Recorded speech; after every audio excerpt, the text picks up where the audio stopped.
Se on Masa, morjes täältä Kopterin CRC-vinkkeistä.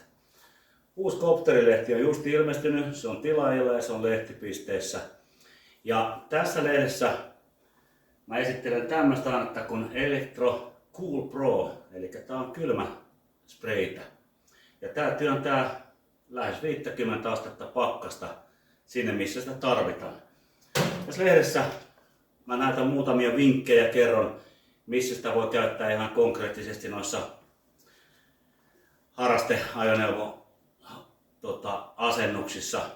Mutta katsotaan nyt, kun kesä oli aika lämmin, varsinkin heinäkuu oli oikeastaan kuuma.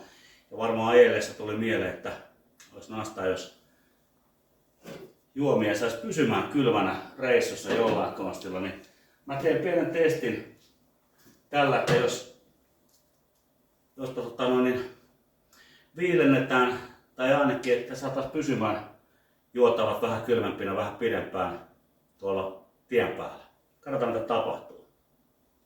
No niin, nyt olisi niin kuin pilli asennettu tuohon kulmaan tolleen diagonaalisesti.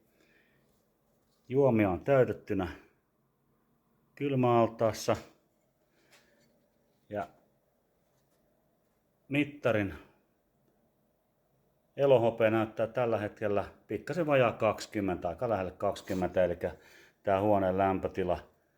Ja me laitetaan se tänne makoilemaan ja pannaan kansi kiinni.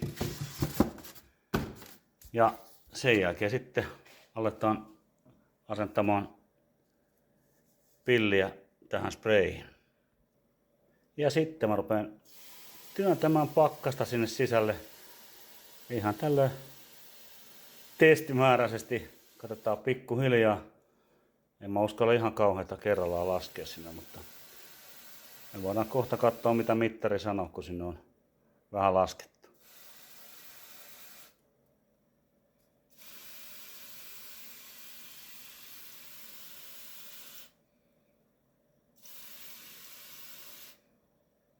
No nyt on muutama suhaus sinne laskettu. Ja ei muuta kuin pilli pois.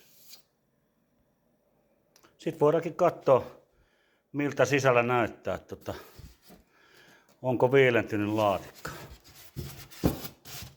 Ainakin käsituntuma on hyvä. Joo, täällä on ihan... Se on laskenut muutamalla suhauksella tää mittarin lämpötila reilusti alle 10 asteeseen, eli nyt täällä on viileetä. Eihän se hetkessä näitä juomia viilenä, sehän on selvä, ei ne jääkaapissakaan heti viilene. Mutta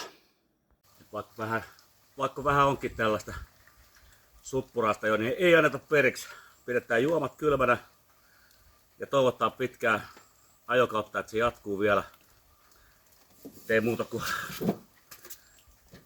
CRC:tä mukaan ja juomat kylmänä ja ei muuta kuin pitkää kesää, turvallisia kilometrejä.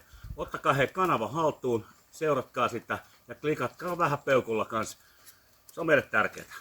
Oikein hyvää syksyä kaikille. Kiitos.